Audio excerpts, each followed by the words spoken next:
Inside New Orleans Sports with Eric Asher is underwritten by... At Villere's Florist, we deliver the magic of flowers 7 days a week to the North Shore and South Shore in the New Orleans area. Whether it's for birthday parties, baby celebrations, Villere's provides colorful floral displays for all. With a store full of fresh-cut flowers, exotic tropical flowers, orchids, roses, and even fruit baskets, our goal is to make your vision a reality. Villere's Florist, proudly serving Louisiana since 1969. Mr. Ed's Oyster Bar and Fish House has been shucking here since 1979.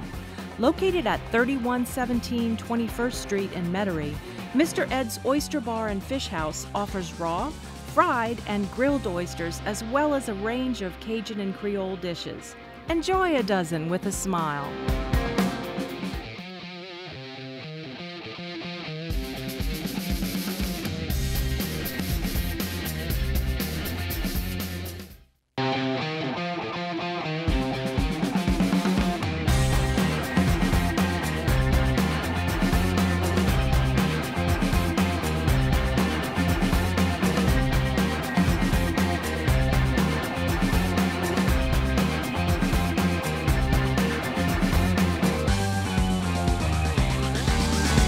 Good evening, New Orleans, and welcome to another edition of Inside New Orleans Sports. I'm your host, Eric Asher. Over the next hour, we talk all about the home teams. The New Orleans Saints, the LSU Tigers, the Tulane Green Wave. Also touch on the Pelicans. We'll talk about the owners' meeting out in Arizona. And we'll talk about some of the things that Gail Benson had to say about the future of the franchises here in New Orleans as well. Got a great panel to break it down as always. Two of my really good friends in the business. Gus Kattengell of ESPN 100.3, Corey Johnson of Sports 1280 will join us shortly.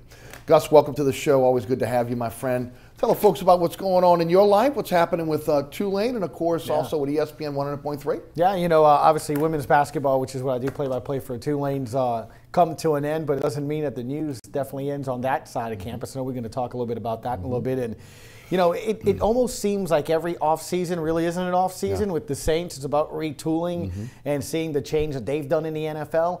And then you're looking at the Pelicans. Easily could be looked at as one of the worst upcoming off seasons with the AD trade. I look at it as exciting. I think it's a retooling, a rebranding, a reimaging to an extent, and almost a re-ownership locally of a city, because it kind of challenged them and they kind of liked it. So it's been fun, man. I'm on 12 to 3 every day, but as you know, we're never really off the air with our social media and looking at everything. News never stops, man. Right. And also, if folks can't catch you during the day, you get the podcast kicked on as well, right? Yeah, it's real easy. We have a SoundCloud page. If you just go to our Twitter page at ESPN Radio NOLA, there's always links to that. There's always links to interviews, such as you have as well. So we don't get to catch it since we're on at the same time, I could always go and see who you're giving the business to. Yeah, same thing here. Let's start off with Tulane. Ron Hunter is as the new head basketball coach at Tulane, 78-34 at Georgia State. He had 6 titles. He went to he had 3 regular season titles, 3 tournament titles with the Sun Belt. He claims the Sun Belt was a one bid league, and the ACAC is not one of the reasons why he came and accepted the Tulane job. I was interested to find out that this is the second time Troy Dannon came at Ron Hunter. First time he turned him down, second time he didn't. The press conference was incredible, I got to say. But I've seen some great press conferences from Tulane head coaches with a lot of promises that never came to fruition. Your thoughts on this hire? I think the thing that you start out with first and foremost is, and I asked Todd Graffinini to come on the show. He's the guy that calls Tulane athletics. And I'm like, look, you're there every game. You've called it. What is it that Tulane's missing? What do you have to have in order to compete in the American Conference? In the Sweet 16, Houston's in there. UCF was a lay-in, tip-up away, Eric, from beating Duke. Right. Look, I can say it from the women's side. Yes, there's a lot of chatter about American Conference with UConn, but these are major cities. Okay, so it's Philadelphia, it's Dallas, it's New Orleans, it's Tampa, it's Orlando, it's Houston. You heard Ron Hunter talk about it. It's New Orleans, a major metropolitan city. It's not Conference USA. And again, not bashing it, but for people that still go, why would they leave the Conference USA to go? It's not even close. It's night and day in the notoriety, the type of talent that you can get, and more importantly, the coaches that you can get. I mean, they just pulled West Virginia's head coach in football to become the head coach at Houston over there. You've had top 25 programs there. I just mentioned 2 teams that could be in the Sweet 16 in college basketball. So what do you need? And Todd flat out said you need talent. Obviously, you need the players to get there. But you need energy, and you've got to be as good as some of the coaches. Johnny Dawkins did a great job at UCF. They got a 7'6" guy. You know, Cincinnati just redid their arena, almost $100 million, something of that nature. I think Houston was 70 plus to redo their pavilion, which is absolutely gorgeous, state of the art. I want to see NBA's arenas actually do what they did. It's multi-tier level type seating, Eric, and not to go off a tangent that way, but my point that I'm saying is that's what you need, right? I mean, yes, I need to go find a talented player or 2 in basketball. Give me a dynamic point guard I can score. Give me a big. I can almost start to compete. I need a coach that's energetic. These are things that I've heard and what Todd and I were talking about. I need a place that I want to go to a game to. Right. You know, what makes it unique? What makes it an atmosphere and something? Which is why I referenced Houston. It was my first time seeing the renovated facility. So you have your normal chair back leather seats, good 10 rows. Right above that, it looks like a press row seating where you have a desk, outlets, and, you know, some TVs that you can kind of look at. Above that, it's couches like you're sitting in your living room with plush leather reclinable seating. Then you get to the suite and the club level. But that's all in that first level deck. Right. So you have different levels of seating. You make it more of an experience. But when it comes to on the court, what I'm trying to get at and what you're trying to get at is this is a guy that's almost night and day 180 degrees from Mike Dunleavy, who was more NBA methodical approach to it. This guy immediately wins the room, wins it, and I think the things that I took away from the people that I've talked to that were in the initial meeting with the team is go play basketball. Plays and all that, go play. If we're calling plays, then we're probably getting beat. Go play. If you can shoot, go shoot. So he's giving players freedom to go do that. He talked about Nolan Richardson, 40 minutes out, is going to press you. So, and that makes sense, right? Because if you can get turnovers, it turns into transition offense, quick buckets. It's energetic. Fans love to see that. You're cutting down the court in size. So I love hearing say we're going to outwork you. So he's challenging those players. It's a simple philosophy. He's telling you what you're going to do. You're going to press on defense. We're going to shoot threes. And I kind of got reminded of Willie Fritz because he said, I've never lost. I don't plan on losing, and I'm not going to lose. So if you're not helping me win, you're not going to be here. And look, Willie Fritz, it's taken 3 years, but you can see the trajectory going up. This past season, co-champs of the Western Division, bowl champs. You know, it's moving in the right direction. Yep, no doubt about it. We're going to take a quick break. We're going to bring on Corey Johnson. Gus Kattengell is one of our guests from ESPN 100.3. I'm your host, Eric Asher. Stick with us. We'll be right back.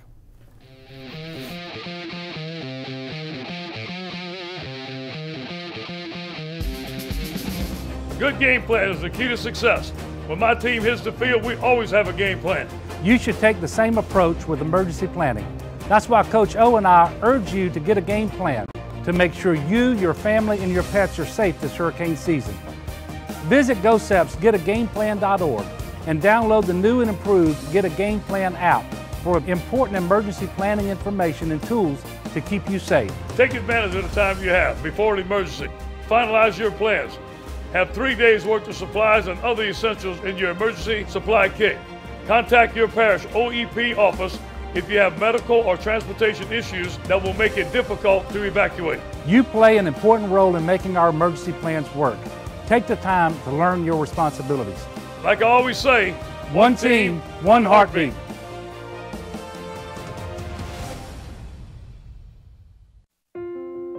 I love taking care of my mom. It wasn't easy at first. She learned how to better communicate her needs. And you learned how to not ignore yours. I discovered how to make healthier meals. And I discovered how much I enjoyed them. Becoming a caregiver is a learning experience for everyone. Find articles, tips, and tools from experts and others who have been in your place. The Caregiving Resource Center at aarp.org/caregiving. Burkhart's Air Conditioning, Heating, and Refrigeration has been family-owned and operated since 1989. Burkhart has energy-efficient solutions and offers brands such as Mitsubishi ductless AC units and Amana, the only manufacturer with a lifetime unit replacement warranty. Burkhart's offers maintenance bundle packages that include servicing your AC, generator, and tankless water heater. For more information on the services Burkhart's provides, visit acpromise.com. Burkhart's Air Conditioning, Heating, and Refrigeration, providing comfort for life. Located at 3701 Iberville Street in Mid-City is Katie's Restaurant and Bar. Open 7 days a week, Katie's offers daily specials for lunch, dinner, and Sunday brunch. Serving New Orleans cuisine such as fried shrimp platters, grilled redfish, and a fully stocked bar. And don't forget about our expanded event seating and local entertainment. Featured on the Best of Food Network's diners, drive-ins, and dives, Katie's Restaurant and Bar. Welcome back to Inside New Orleans Sports. Our guest tonight, Gus Kattengell of ESPN 100.3 FM, and my colleague over at Sports 1280, Corey Johnson, who joins us now. Corey, welcome to the show. Good to have you, my friend. What the hell? You told me Jim Henderson was going to be on with me. Well, you got Gus Kattengell. I would not have showed up if I knew Gus was I had a lot to What get you the on hell? the show. Serious I had a lot to get you on downgrade the show. for sure, that is for sure. No. How are you, Eric? I'm doing good. Tell the folks about your show. Tell the folks about your editorials over at ABC 26. You're doing news with a twist. You're all over the place. Well, I know Gus has not one wife and kid, but two. He has another family in Salt Lake City, Utah. So all I know is I want to be Gus Kattengell. All right, well, let me straighten that out. Don't tell his wife and kid that. Yeah, let me straighten that out. Hey, lady in Salt Lake City, there is no one in Metairie, and there's no kid there. Okay, let's move on. No, I love being on with Gus because he is absurdly knowledgeable, and we go way back, and, as we do, Eric. But yeah, doing the thing on AM 1280 and on Cox Channel 4 TV and Charter Channel 333 and some editorials on Channel 26, and checking out you cats on the radio. So when I go on after you, I look like I know what I'm talking about. It's awesome. Well, thank you, but we know, again, you're being just a little bit facetious there. Let's talk about Ron Hunter. We're talking a little bit with Gus. Let me get your take on Ron Hunter.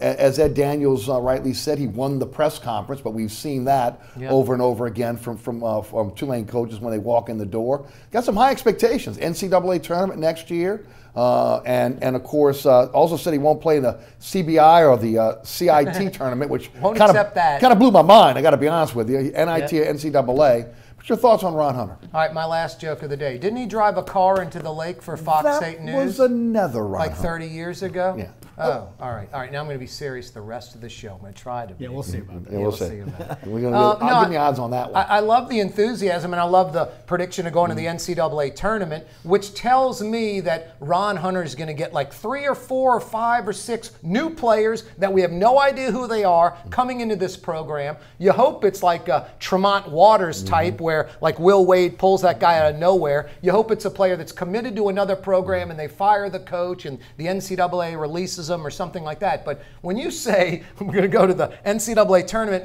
when's the last time the Wave's been there? 95, maybe? Something like that? So like 25 years since the Wave's been to the NCAA, and they're 0 for this year, right? I mean, that's a strong statement. So I don't know if that's going to happen, but this guy isn't like some kook or crazy person with no resume or record. So I like that kind of vibe, and let's see what happens. But you know, anytime you hire a new coach, I guess you feel like it's the right one and this guy's going to be the guy. But I don't know. It feels pretty good with this Hunter guy, just a little bit we know. Tulane loves tapping into the state of Georgia. They did it at Georgia Tech, Southern with Fritz, and now they do it again with this guy. Yeah, and look, you know, Gus and I were talking a bit about this, and you had mentioned the energy that he brings to the room. I think you need a salesman at Tulane. Yeah, you need somebody to sell the program, not just to recruits, not just to alumni, but also to the city of New Orleans once again. And I think that's been the big drop-off we've seen in really maybe almost a couple generations now. When I was growing up in uptown New Orleans, you know, we had the Norby wheelbarrow races. LSU-Tulane was a rivalry. You know, football at times, you know, had winning seasons. And you know, you're in a situation where you've lost a generation, at least a generation or two of fans. Yep. They got to resell those programs. You kind of describing Mark Schlesinger, aren't you? Mm-hmm. I mean, no, and true. UNO's done a good job Absolutely. of doing the hashtag and social media. I know you're really behind the times when it comes to that, but hashtag 504 our city, trying to lay claim to the city. Look, their baseball rivalries, I mean, have been, you know, big. I think because everyone's, I think, is going for that dollar, that attention. everyone complains that if you're not LSU, you're not getting the attention. Look, it's simple. You win, people pay attention, right? Yep. You do things. Willie Fritz and the football team got plenty of attention because they went bowling this year, and especially towards the end of the year. And in basketball, when you go back to the heyday, when you had Tulane basketball winning, I remember when I was at Southern Miss, 94, 98, Tulane showed up in baseball, basketball, it was an L. I knew it, and we would get throttled. I mean, we would know it. So it's, you know, you can win here. You need a gumbo of things. You need energy. Got to get players, obviously. One or two. And like you said, you got to sell it. You got to get the city involved and want to be there because it's a great environment where you don't need a ton of people. It can get loud. So you just need the right amount of people to become something that people want to go check out. And basketball is the easiest sport, in my opinion, to be able to build quickly. Oh, yeah, because you only got 15 players and you can grab a few stars and turn it around real quickly. But Gus is right. You got to win. And, I mean, the days of us growing up as kids and the Saints' first 20 years of stinking up the joint and folks selling out the stadium, those days are done. And there's so many more things. I mean, Gus was talking about, you know, back in the day, Eric, in the late 80s, early 90s, you'd have 5 Louisiana teams going to the big dance, like 10% of the fields from Louisiana. Ben Jobe was doing it at Southern. You know, you had Dale Brown, you had Tim Floyd at UNO, you had Perry Clark at Tulane, and you had coaches winning at ULL, La Tech, you know, up in Monroe. They'd go to the postseason sometime. But winning is key, and I guess what I was getting at, if the Saints, Breeze, and Peyton weren't around, and they were having 2, 3, 4 losing seasons in a row, first off, you would see the sellouts end. Second, you'd see this 50,000 person waiting list for season tickets evaporate. You'd have people that, I've been waiting 20 years for those season tickets. I got off the list. They got 3 losing seasons in a row. So you got to win in 2019 almost anywhere in America, and in New Orleans especially. We have so many options of so much to do, and probably a little oversaturated in sports. And the ease of seeing games now, unlike what you saw, you know, earlier. We don't, cable comes on now. You've got satellite, literally on your phone, your laptop, your tablet. You know, you can watch any game that's out there. At one time, you had to buy the NCAA tournament. It will see all the games. They're on every single network now. I mean, so it's a different dichotomy. I will say this before we move off of Tulane. I'd like to see the Pelican Cup return. LSU and Tulane and UNO should play every single year, at least twice. Once at Tulane, once at UNO, and I would hope that again between Schlesinger and Hunter, they'll get back and start playing that again. Yeah, I'm with you. And I think at the end of the day too, what's interesting is philosophy, right? I mean, we obviously know what's going on with LSU. One and done's. The NBA's trying to end that this year coming up and all of that. So what is your philosophy? Because let's be honest, like in college football, guys, there's a chasm. It's the Grand Canyon. You have your Alabamas, your Ohio States, your Michigans.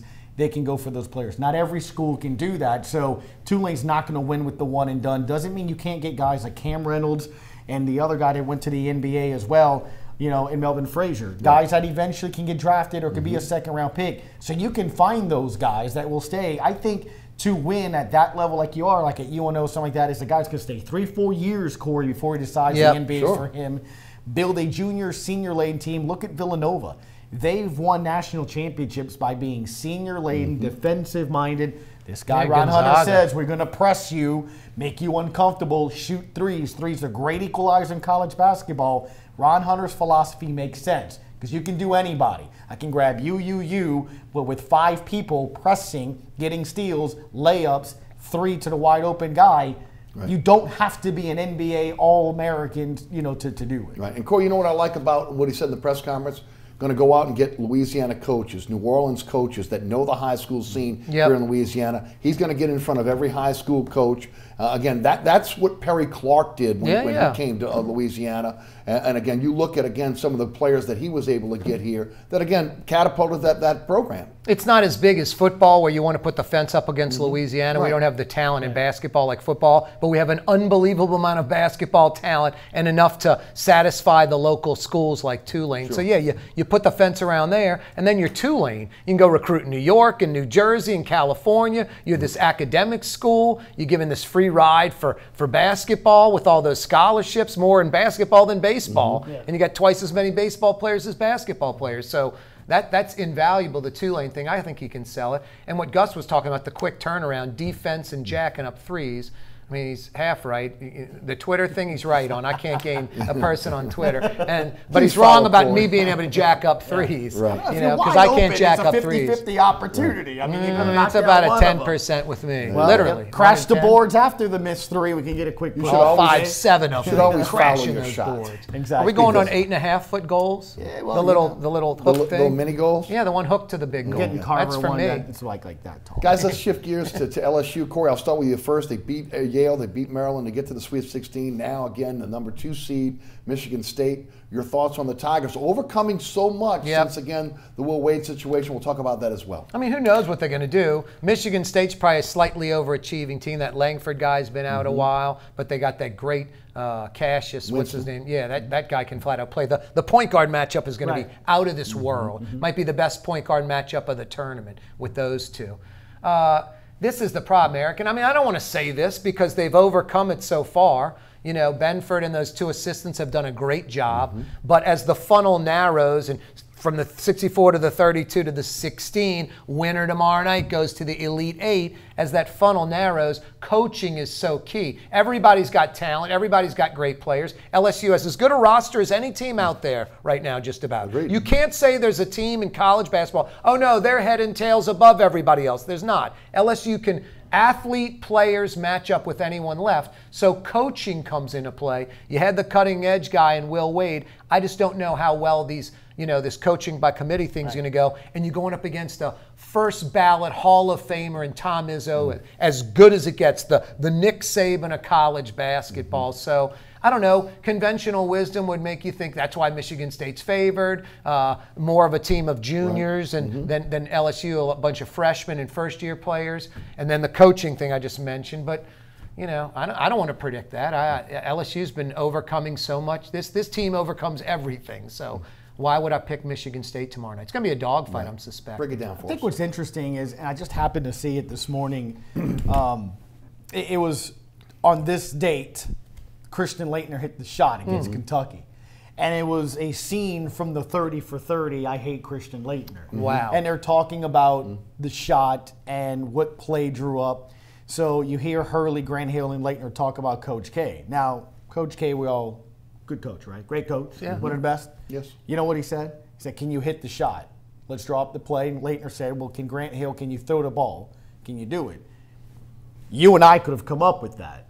It's the confidence that you have exactly to do that. And I think that's what the more and more I look at it, what separates Tom Izzo, experience, having been there, how he can handle, the adrenaline as other coaches, and you just know those little tidbits. Yep. That's very real. Benford's been a head coach, and Greg Heyer, a lot of people seem to think can be an upcoming head coach. Like so now you've had a couple. I think the 2 games, I'd be a little bit more worried if there were blowouts against Yale and Maryland. Yep. The fact you had to hold on to the onions here and make some shots and win in the final seconds, have to go up 3, Maryland hits a 3 to go from elation to and that's been their MO all year. Right. So they're just continuing what they've been doing. Right. But the fact they just went through that, I think you're a little easy. But dude, guys, think about this, man. Can you do that when you get to the Elite 8? Right. Can you do that when you're in the Sweet 16? Can you do that in the Final Four?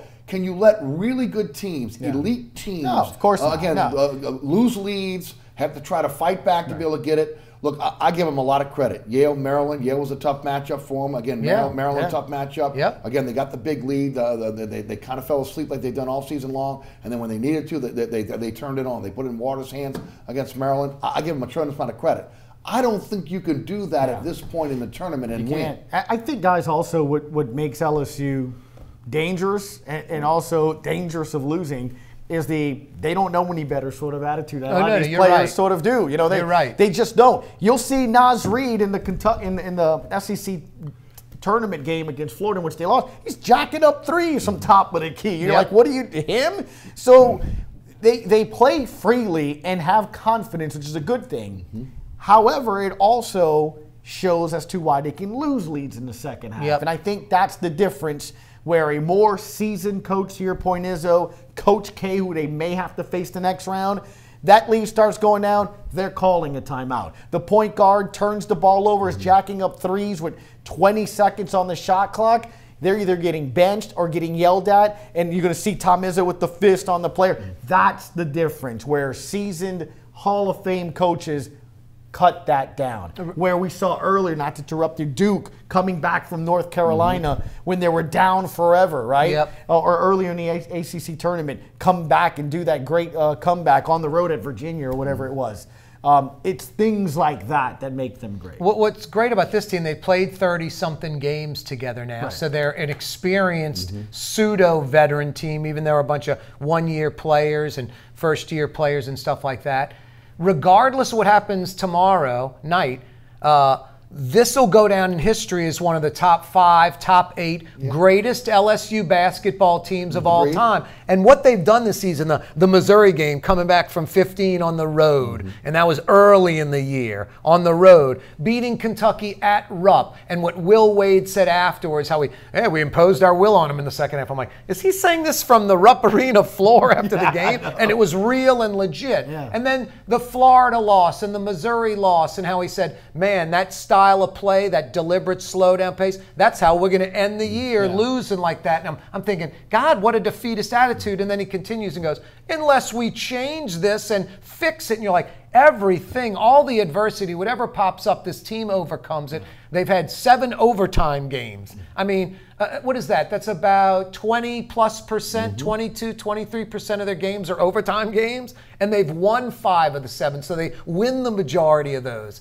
I don't know how you bet against this team right now. They just keep overcoming adversity. No coach, it doesn't matter. Star players out, suspended out, players injured out. Naz Reid's missed games. Tremont Waters missed, Javonte Smart's missed games. I mean, the bench, they go deep. They got glue players like Big B Williams. They all can play versatile, play the 1, the 2. The 2 can play the 3. The 3 can play the 4. It's a crazy team, so I wouldn't count LSU out. It's a special team. That's the thing that stinks, right? That you would love, if, regardless of how they all got there to be and all the stuff that is going on with Will Wade, the guy can coach. Oh, yeah, he can coach. And when you give him the talent that he brought in talent, again, however you want, but again, if I'm just judging the on-the-court product and what he's been able to do, it's a shame. I would love to have seen this team sans the controversy. I would love to have seen Will Wade versus Tom Izzo. Well, he's the SEC Coach of the Year, and he might be the National Coach of the Year. I would love to see it. I mean, that would have been great. And, it just stinks because they're going to go down as one of the best talented teams and go down as one of the most infamous teams. You know, because what if 1, 2, 3 of these players were paid and the coach is gone? I mean, you can make a movie out of it. What's funny, in 6 weeks, what if they go all the way to the Final Four? The NCAA, do they want them to win tomorrow? Oh, come on. How about they go to the Final Four, win the whole thing, and then in 5, 6 weeks, Will Wade's the coach still at LSU, back in good graces. Well, that could easily happen. Let's shift gears there, because you got an interesting take on that, Corey. You believe there's a chance he will coach again at LSU? Of course there's a chance. He'd be gone already. LSU would have fired him already. They want him to be back. Oliva, F. King Alexander, they are hoping and praying that they can make Will Wade, keep him as the head coach. They would have blown him out already. This isn't, you could say, oh man, it's about the contract and money. There's enough baggage already where he broke the contract where they could fire him and not owe him a dime right now. They'd win in any court anywhere. They've got enough on Will Wade right now. No one would argue that. But Will Wade's a winner, and all that special stuff is real. And they don't even have to look any further than outside the SEC. Bruce Pearl killed it at Tennessee. Had a speed bump, got canned, does his penance, sits out. Auburn hires him, and now Auburn's in the Sweet 16. They're a 5 seed. They're a powerhouse. So Bruce Pearl could coach. Alabama just got rid of Avery Johnson. Could you imagine Will Wade getting hired by Alabama? Now, they just hired another coach. Right. But I'm just saying, he'll be in an SEC program or another program winning again in a year or 2 after this. So LSU is hoping and praying that they can keep him. And not to ramble on, but the trial may not even go down. They could plead before the trial. They may not even have Will Wade testify. It's just been subpoenaed. He may testify and not say anything incriminating. Is there a connection to Javonte Smart where money was exchanged? The NCAA may have nothing. So this could just blow over and Will Wade remains coach. That's not crazy. What's your take? Yeah, it's very similar to that in that there's a reason that he's being told not to talk. I mean, I've come on my show, I'm like, you know what, get ahead of it, because the problem that's happening, I can understand a lot of the LSU fan ill will, is why is LSU the only school that's being singled out, right? I mean, you got to scroll 3 times on the Yahoo story that dropped late this week that spoke about, okay, this guy that's from Baton Rouge, the middleman, right, is basically a funnel for Kentucky players. Well, where's the investigation in the stories on Kentucky? Right, exactly. Is that Javonte Smart's mentor? Yes, right, exactly. But you can understand this, and we've all talked about this. We understand this. AAU coaches are basically agents for the family. They help them. I mean, I've gotten told in so many different ways that these shoe companies are giving these middle guys 50, 60, 70,000 for their AAU camps, taking care of them. AAU might not even exist anymore if it so weren't for that. So that's the thing. So to Corey's point, maybe keep in mind not incriminating yourself in what you're right. What if they plead? And what if, you know, they don't have him say anything, they don't play those tapes he can play? Because he's right. You look at the Sweet 16 right now. Was UNC investigated? Yeah. I mean, there's about 5 or 6 schools in the Sweet 16 right now that have been in trouble, one way, shape, or form. No doubt. And guess what?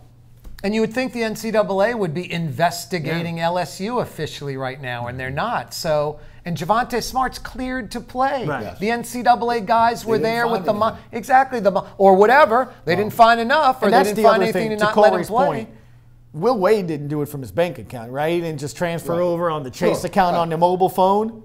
So unless you have the picture of the duffel bag, I mean, you have to prove it that he did it. Now, granted, the language and the conversation, but that's why I would have got ahead of it. It's an excerpt. Right, but we don't know the full conversation. No, all you can hope for. We don't know the inflection. We don't know, again, when the tape is played, we'll figure out a lot more about the conversation between him and Christian Dawkins. You remember the loser friend you had that'd be like, oh, I got with that chick and this happened and all that, and nothing really happened with him. You're like, God, what a loser. He's lying about it. Maybe Will Wade was on with this handler guy who's just a joker, and obviously I'm going with the 1% out of 100. And he was just, hey, I'm going to BS this guy and talk shop with him and all. Because it had nothing to do with actual it was just them BSing about the biz. And I don't know. That's why I think I would have done it somewhat differently, because LSU fans bring up Pitino, bring up Calipari. The one thing that they've done, though, is they come out and do what? They go Palmero. They vehemently deny step 1. When there's more info, they say, oh, well, I didn't remember that. But yeah, I mean, this is just bologna sandwiches. And then step 3, when there's even more info, they blame the school. Well, they blame the system. You know, like, come out if I'm Will Wade, have your own presser. You and I, and you guys talk about this on y'all show all the time when it comes to politics and sports. There's one thing you can do that is done all the time right now. No one knows the truth. The term of the century right now seems to be fake news. You can shape your narrative. Before this got out of hand and Pat Forty's dropping articles and Dick Vitale's dropping Twitter bombs, when the first one came out, have your own presser on a day that there's no practice or anything, and you come out and go, let me tell you, y'all want to know what it's like? Here's the curtain. This is every day. While I'm at practice, I come back in my phone, I got this Yahoo telling me I got a 3-point shooter, it's going to cost you 10 grand, or dinner at the Red Lobster. Corey tells me I got a big man that you've never seen before, 10 and 10 right now. But, you know, his parents kind of need a job. But I got to sift through all this. So you need talent. I was hired to win. How do I go about doing it? I have to go have dinner with Eric Asher and see if he's full of it, because the problem is, as we talked about with AAU, I'm not getting to Smart's or Corey Johnson's parents to have my meeting in the living room to push my program unless I can get the number. Unless I can get to you got to get through the handle. Right, exactly. So, but and if you're going to tell the handler whatever the handler you think he wants to come hear. out and say that and come out and goes, the NCAA knows this. We have to fight this. Y'all want to know? Blame the NCAA. Oh, he could even take it another level and go, hey, I think that handle is a piece of garbage. Exactly. I'm with the NCAA on this. Remember, I can't help it that I got to go through this AAU handle to get to the guy. I'm not going to give him anything of value. I'll tell him I'll give him hookers and cocaine and a bag of money if I got to tell him that to get in front of the player. And then the first thing I tell the player, I'm not dealing with that piece of garbage. And he said that. You want to deal with me, the garbage guy, I'm not going through him anymore. And if you read my hands are dirty from dealing with you guy. And if you read in the transcripts, Will Wade says that the deal went south, and he could tell that they hadn't informed the mom and the player and told them everything. No. I So think that's we're where it was. we're It on was the in low there. super percentage here, Right. Gus, and like under 10% shot. But that's but what I it's would have done, It's the though. crack. But No, you that's do the that argument as the immediately. lawyer. Exactly. And the key of all of Gus's point is, are Cheddar Bay biscuits included in that Red Lobster I'm meal? saying, Jeez, that's the point. All right, back to the game against Michigan State. Who wins? Michigan State. I don't want to get LSU fans mad at me, Eric. I'm not going to answer this question. No. I mean, I'd have to go with what Gus is saying. You know, I'd have to agree, just the percentages and, you know, the coaching difference and that type of thing. But, you know, I think my heart is overruling my brain a little bit, and I'm going to pick LSU in an upset. And the reason is because Michigan State's a little banged up. They are. They got one player beat up in the tournament, and that Langford guy's been out now for the year. So they have a short and he bench. might be their best player. Right. They got 6. They're going about 6 deep right now. No, and it's 3 guards against 1. And LSU has 3 guards as good as their point guard. LSU 3 guards are really good. These teams match up well against each other. Yeah, they do. Really do. They do. You know, they again. You know, they both like to run. They both score. LSU might have more depth. You know, there's no doubt LSU has more depth. So you run a lot on offense and you play tenacious D. That could be the edge. You've got to put them in a position where they're going to turn the ball over. Right. Michigan State's going to turn the ball over. When they turn the ball over, they're not the same team. You know, and look, when you look at Cassius Winston right now, he's going to be going against Tremont Waters. Again, then you could throw Javante Smart at him. Yep. You know, yeah, no, that's the key. LSU's got a lot of size. A lot of size. They got a lot of size. And they are going to do what they do. Again, they've got to, as much as Michigan State dominates the glass on the defensive side of the ball, you know LSU just eats rebounds on the offensive side. They got to do what they do. Now, the only thing is, in a tight game, Tony Benford, Izzo, you got to go with Izzo on a tight game, right? But I think it's going to be a close game. I do too. And look, I'll say this: if they do get past Michigan State, they present some serious matchup problems Duke to Duke. If they can beat Michigan That's what I'm State. saying. Nas Reed and Big B Williams Yes. against Zion. I want to see that right now, just because I think it'll be entertaining as all yeah, heck. hell yeah. But the one downfall that Duke does have, which is why I have UNC winning it against Duke in the title game, Kobe White. Point guard. Duke does not have good point guard play. And that is an area that I think LSU could exploit a ton against Duke, plus the size to just make Zion work even harder. So if they can get past it, again, the only reason I say Michigan State is literally the final 60 seconds. Right. I got to trust LSU, and they're blowing leads when they shouldn't. Right. They can't beat themselves. But also what's scary about LSU, they're due to start hitting outside shots in bunches. And look, Javante Smart hadn't played great. No, exactly. He And could Big go B off. Williams hadn't played great. No, they're so probably under 50% shooting. How do all they handle this postseason. moment now? It's That's a little true. bigger now. Oh no, the spotlight gets a bigger. little bigger. Yep. And again, it's a lot more pressure right now when you get to the Sweet 16, Elite 8, and then of course into the Final I don't even Four. think they're thinking about Michigan State or Tom Izzo any more than they would another team. They got so much other stuff, the Will Wade thing. They got a chip on their shoulder. Right. They've rallied around this whole. And let's not forget again the Wade Sims situation, which again is a big part of what they've rallied around as well. Yep. Let's shift gears.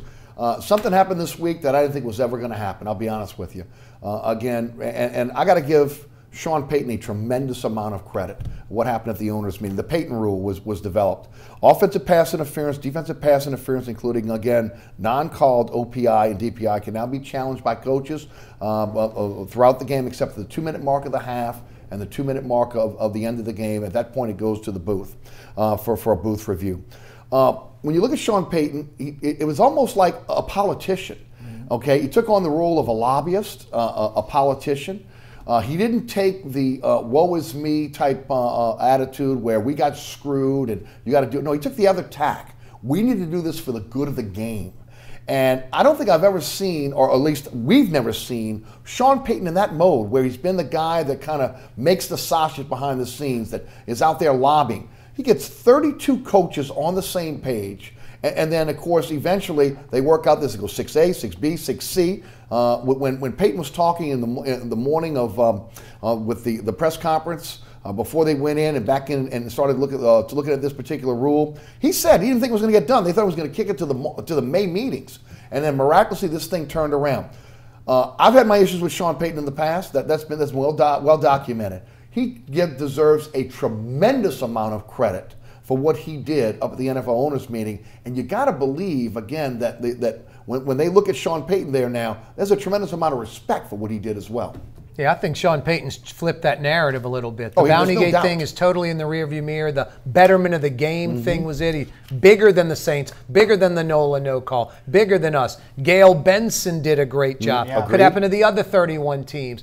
You know, getting the competition committee 8-0 vote, getting the 31 NFL head coaches on board, and bring up Pittsburgh and Tomlin, and they should have won that game. Yeah. We benefited from the no call there. So that got everybody on board. I respect Cincinnati. You know, that owner was basically just saying, I don't like all this meddling. It's like a baseball purist that doesn't want the He's old digitalized school. strike zone. Exactly. So it wasn't about, you know, not bettering the game. It was just old school. So I almost can pseudo respect that. That was your only dissenting vote. And it was for at least a pseudo decent reason. So 31-1 vote. No, Peyton crushed it out the park, Eric.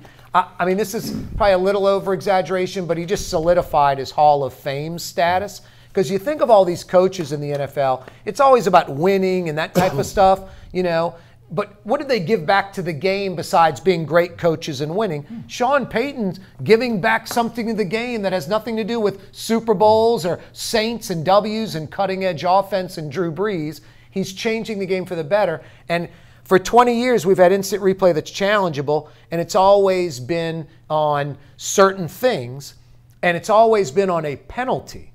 Now it's going to morph into you can throw that on a play, not a penalty. And we're seeing a little of it right now. On a no call, you can call it. So I think in 3 to 5 years, it'll be, you know, face mask. And exactly, roughing the passer. In 7 to 10 years, it'll be every play. Where it won't be you're challenging a penalty, you're challenging a play, penalty flag or not. It could be first quarter holding on the O-line. And the coach is like, this is such an important game. I want that play over again. I don't want to punt. And if I get 2 of these right, I get a 3rd challenge added. So, no, it's all good. It's changing the NFL for the better. There's no way to go back and fix the crap from a few months ago, but they've almost done one better. It'll never happen again. It's going to be known as the Payton rule, and it's the tip of the iceberg where instead of challenging penalties, it's going to flip-flop where you challenge any play for the whole 60 minutes down the road. And what's interesting is the NFL is an iceberg. Yeah. It's like moving an iceberg to try to get them to modernize anything. So true, Eric. You know, but again, they were able to get that done. Now, we'll say this. NFL's been reactionary. Remember, again, the Hartley kick. Vikings still get the ball in overtime. Saints go to the Super Bowl. There's a reaction to that. They make the change. So you know there would be some reaction. I just didn't see it happen as quickly as it did. Your thoughts? I think along the lines of what Corey said, the thing that's also interesting that a lot of people aren't talking about is the sky judge, right? The official in the press box that has that. We watch games every week, guys. For years we've watched it. How many times, almost different, I mean, as quick as the director can be, we see multiple angles of a replay before the next play is gone, even in the no-huddle situation. So it can be done. So John Elway, Stephen Jones from the Cowboys, all these fuddy-duddies where the world is flat, don't sail, you'll go off the end. Steps. I mean, it's unbelievable. Where now the fabric of the game. We remote control it ourselves, even if they don't want to play I DVR it. Exactly right. But my point is that official can seriously just go down to Jalen Smith, helmet to helmet on Alvin Kamara. We saw it 6 times before the next play. He buzzes it down. The official says, hold on, turns his mic on, calls the penalty. It's 20 seconds. Yeah, they were saying clear and obvious. Yeah, I mean, that's what I'm saying. You saw something in that. Yep. But the thing that no one's talking about is that was a 32-0 vote. All of the head coaches wanted the sky judge, and the owners didn't vote on it. So, again, to your point, not only did he get all the coaches on board for the replay, but he got all the coaches on board and saying, hey, if we have the technology, let's not use it. He also said this that maybe slipped through a lot of people. In his explanation for why they need to do this and the importance, he did mention the amount of money being gambled. That's interesting. That's along your lines of something different and along your lines of, I'm not just looking at it as my team. I'm looking at this as the NFL. Look, and he said specifically, well, he specifically said people can click on an app and tap per drive and do all that. And people are losing money. Remember, sports books gave back money when the Rams won. What's great about the point is, and I didn't know that, Gus, but right away I'm thinking, you can bring the point up about the integrity of the game.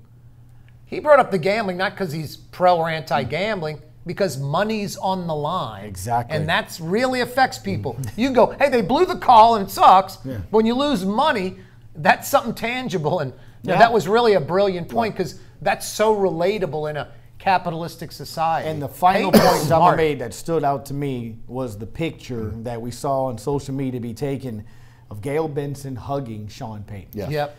And for the life of me, just like finally you heard Gail Benson talk about the Pelicans selling a team, I'm like, because people just don't give up billion-dollar companies. This talk of him going to Dallas, and I've constantly said, and you know this from covering, it's good and bad. He has so much power and clout here. And I'm telling you, there's just something in my gut. I don't know who's going to own the team after Gail. Why wouldn't she give some of it to Sean?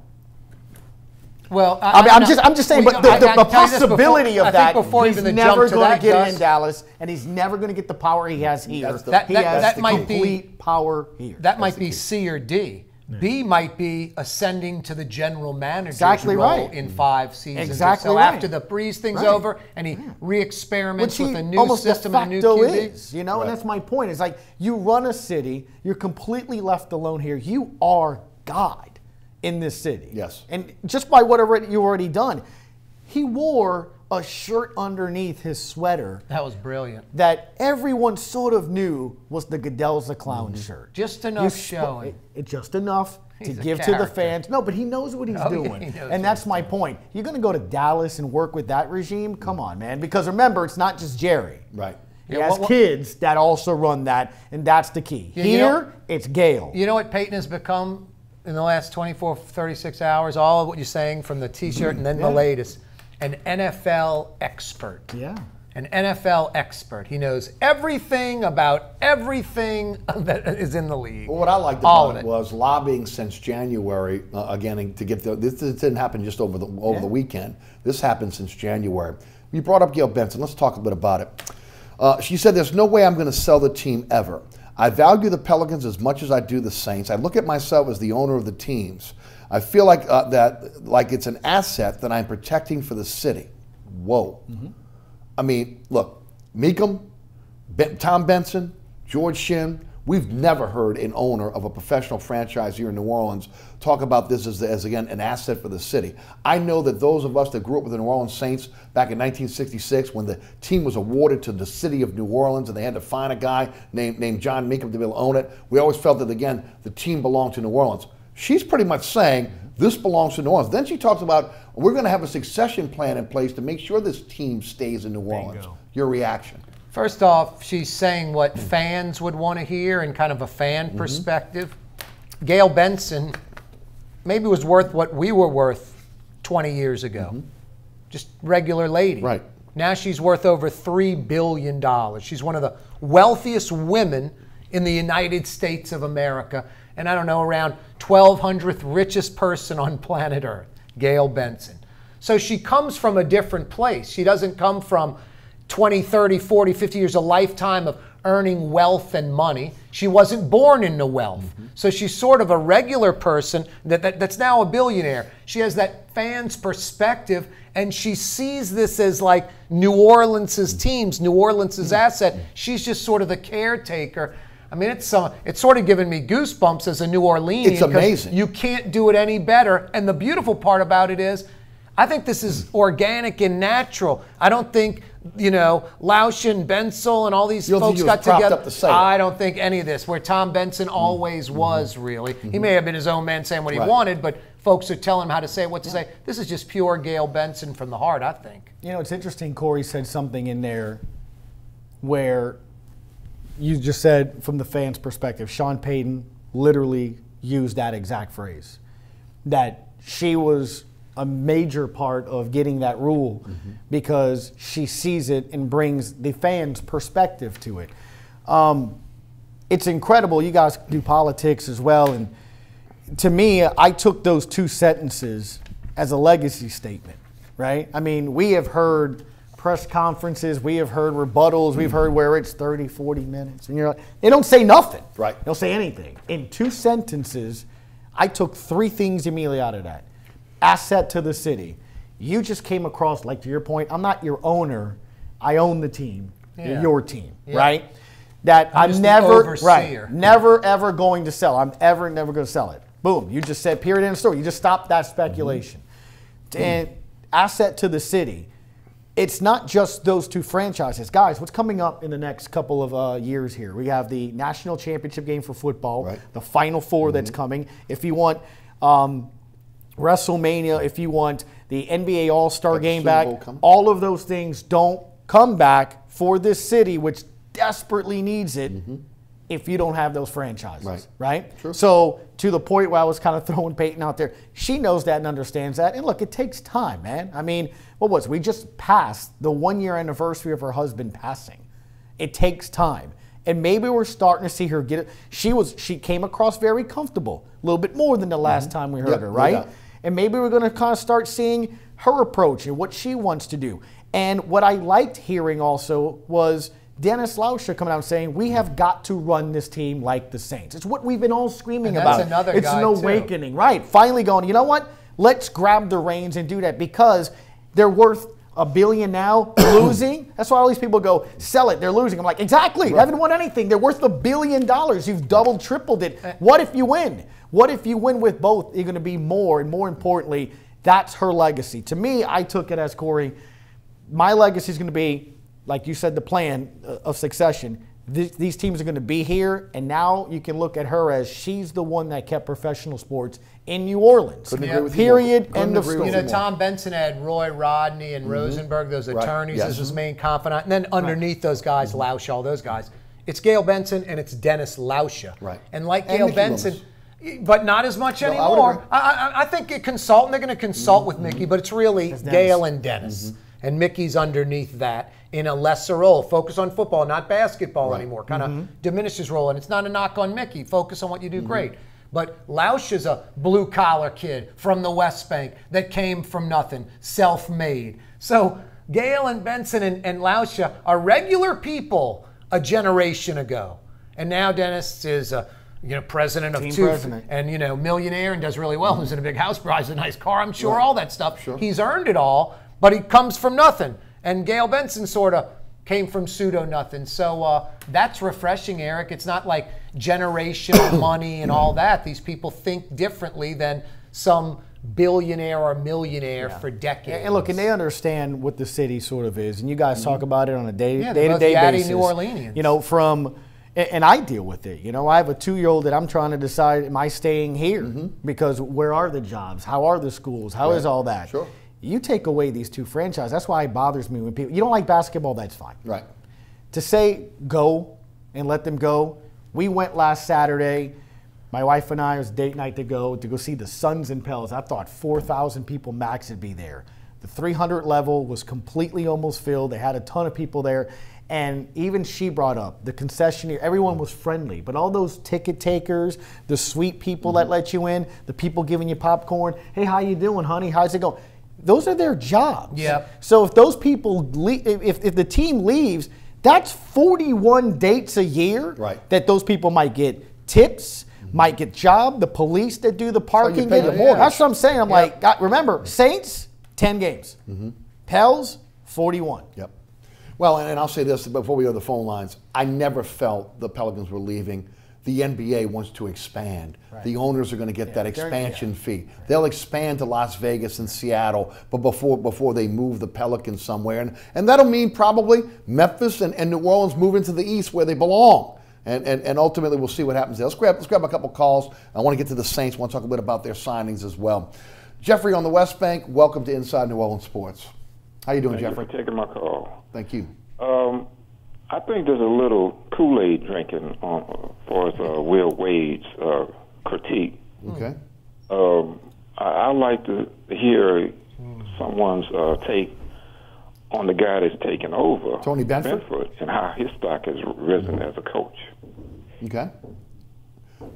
Thank you for the phone call. Guys, I mean, look, I don't think we know about Tony Benford. I think we know that at North Texas, he wasn't a really great coach. Right. He had a losing record. I think he's got a very good team. I think what he's doing right now is holding it together. Bingo. Different athletes than what you had. Corey, this is real simple, which is the whole suspension, which is crazy about it here as well, Jeffrey.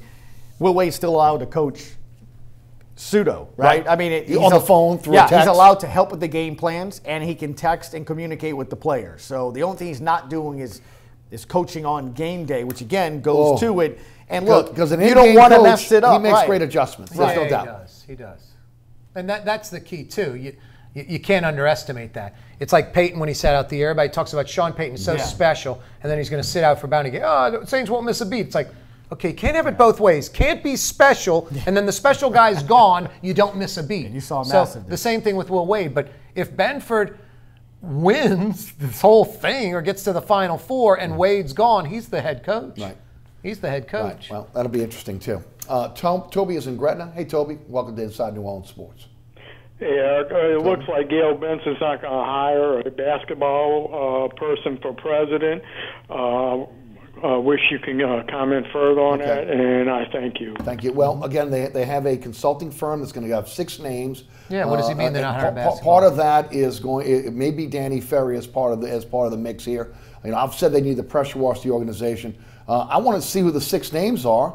And then we'll critique it from there. But it's going to be opposite of what he's saying. They're definitely hiring a basketball. There is going to be a basketball person. And go ahead, Gus. Well, she said it. I mean, came out of her mouth that they're hiring a general manager, and she said that person will be in charge of basketball operations and report to her and report directly to her. And Mickey Loomis' role is shifted over to NFL exclusive. Semantics. We're looking at title being different, right? I mean, we're used to hearing director of basketball operations. The new general manager will be. She said he will be in charge and responsible for all of the hiring underneath and will report directly to her. So it's a full-blown basketball person. It is, right. Yes. No, the opposite of what he was saying. Exactly right. So Dell Demps didn't report to Gail directly.